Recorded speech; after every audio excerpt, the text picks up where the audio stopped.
ሰላም ወደ ተከበራችሁ የንቁ ሚዲያ ቤተሰቦቻችን ከንቁ ሚዲያ የዕለተ ሮብ አጭር ዜናዎችን ወደ እናንተ ይዘን ቀርበናል። ከዜናዎቹ ጋር ኒያድናት ነኝ። አብራችሁን ቆዩ። የብፁዕ አቡነ ማቴዎስ ሊቀ ጳጳስ ወላጅ እናት ሥርዓተ ቀብራቸው ተፈጸመ። ተጨማሪ ያለን የብፁዕ አቡነ ማቴዎስ ወላጅ እናት እማሆይ አስካለ ማርያም ሥርዓተ ቀብራቸው ተፈጽሟል።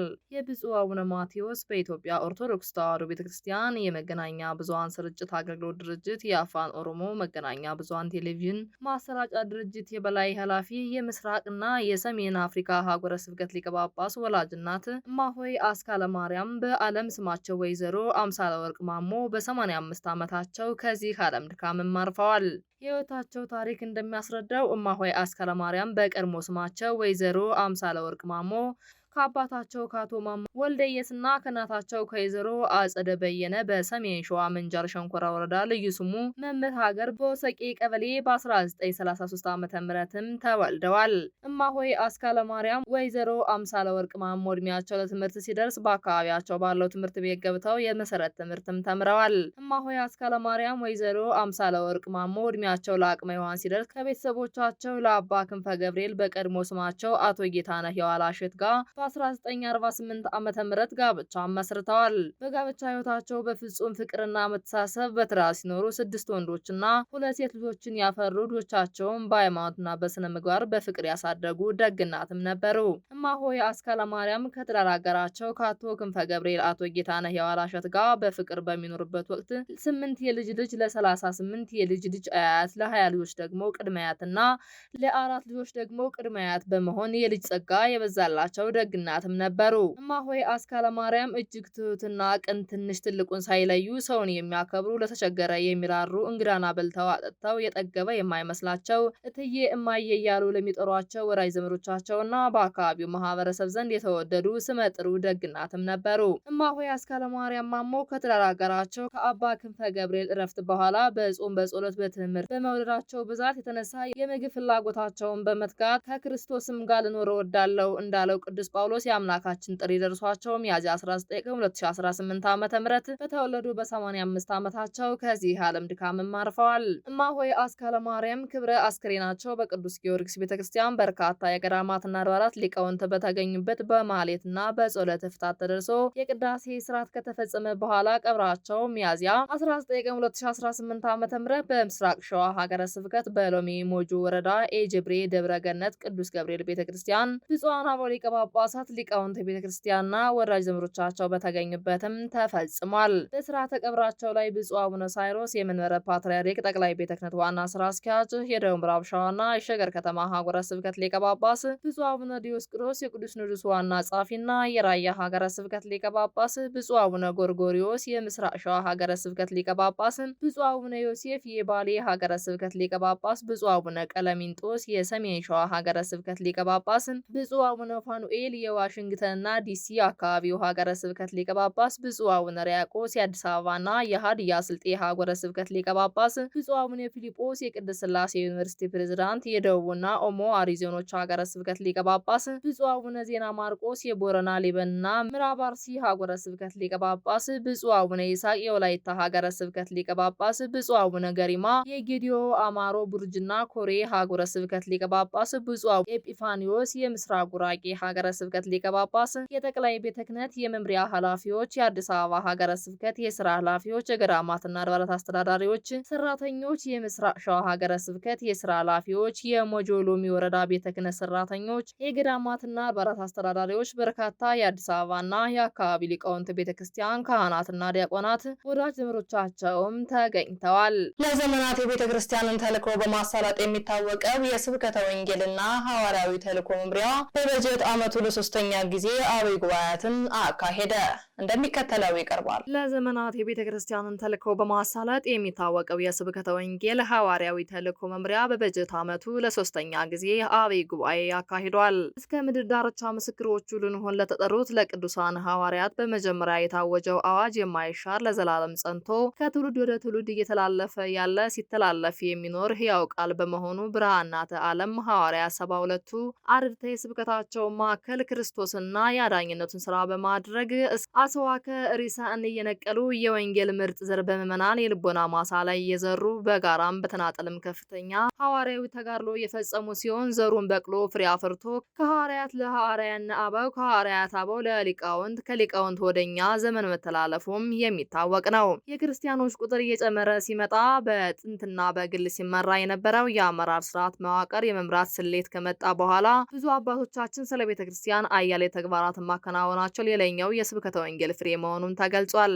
ለዘመናት በብዙ ፈተና ያለፈችው ቅድስት ቤተክርስቲያናችን በ1950 ዓ.ም ከግብጽ የአመራር ስርዓት ወጥታ የራሷን ፓትርያርክ ከሾመች በኋላ በ1952 ዓ.ም የመጀመሪያዋን ስራ ያደረገች የሀገሪቱን ንጉስ ቅዱስ ፓትርያርኩን የበላይ ጠባቂ የሚመራ ከሊቅ እስከ ደቂቅ ያሳተፈ የስብከተ ወንጌል ማስፋፊያ ምክር ቤት ማቋቋም ሲሆን ምክር ቤቱ ከንጉሱ እስከ ፓትርያርኩ ጀምሮ ሁሉን ተስፋ የሚጥሉበት ስለነበር ለአፈጻጸም የማይመች መሆኑን ሊቃውንትም ገልጸዋል። የንጉሱ ዘመን ካለፈ በኋላ ሶሻሊዝም አራማጁን የደርግ መንግስት ለስብከተ ወንጌል ፈተና ቢሆንባትም ቅን ባለራዕዩና ልባሙ ቅዱስ ፓትርያርኩ ብፁዕ ቅዱስ አቡነ ቴዎፍሎስ አማካኝነት ሰበካ ጉባኤውና ሰንበት ትምህርት ቤቱን ወልዶ ራሱን በማዋቀር በ1972 ዓ.ም አዲስና ለእንቅስቃሴው በር ከፋች ስርዓት በመፍጠር ሲሰራ እንደነበር የዓይን እማኞችም ይናገራሉ። ከለውጡ መንግስት በኋላ በ1984 እና በ1988 ዓ.ም ደግሞ በሌላኛው ፓትርያርክ ልዩ መተዳደሪያ ደንብ ተሰርተውለት ስብከተ ወንጌል በማስፋፋት ረገድ አንቱ የተባሉ ስራ የሰሩ ሲሆን በ1992 ዓ.ም ደግሞ ዓለም አቀፋዊ በሆኑ ፓትርያርክ ብፁዕ ቅዱስ አቡነ ጳውሎስ መምሪያ ሰጭነት በብፁዕ አቡነ ቀርሊዮስ የወቅቱ ስራ አስኪያጅ የተቋቋመው 120 ቤተሰብ የስብከተ ወንጌል ማስፋፊያ ኮሚቴ ደግሞ ሌላኛው የስብከተ ወንጌል ገጽታ ነው ሲሉም ተናግረዋል። በዚህ ልክ ራሱን ያሳደገ የመጣው የስብከተ ወንጌልና ሐዋርያዊ ተልእኮ መምሪያ የምዕመናን ደጀንነትና የቤተክርስቲያን ብቸኛ ተስፋ መሆኑን በሚገልጽ መልኩ በየጊዜው ስልጠናዎችና ውይይቶችን እያደረገ ይገኛል። በዛሬው ዕለት የሚሆኑን ስልጠና ውይይት በወንጌል ሕይወታችን ሆነልን በሚል ርዕስ ያካሄድ ሲሆን በስልጠናው ብፁዕ አቡነ ሳይሮስ የጠቅላይ ቤተ ክህነት ዋና ስራ አስኪያጅ፣ የደቡብ ምዕራብ ሸዋና የሸገር ከተማ ሀገረ ስብከት ሊቀ ጳጳስ ብፁዕ አቡነ ዲዮስቆሮስ የቅዱስ ሲኖዶስ ዋና ጻፊና የራያ ሀገረ ስብከት ሊቀ ጳጳስ፣ ብፁዕ አቡነ ሪያቆስ የአዲስ አበባና የሀዲያ ስልጤ ሀገረ ስብከት ሊቀ ጳጳስ፣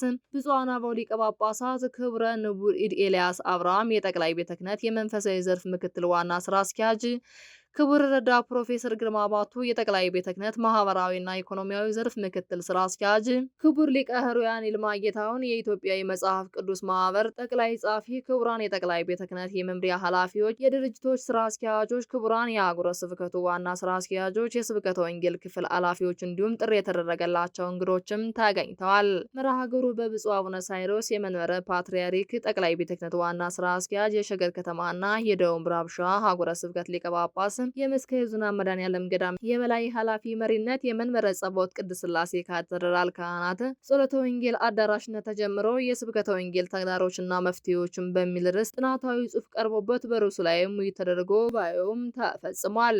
የወንጌል ማዕከላዊ ዓላማው ሁር ነው፣ ሂድ ነው።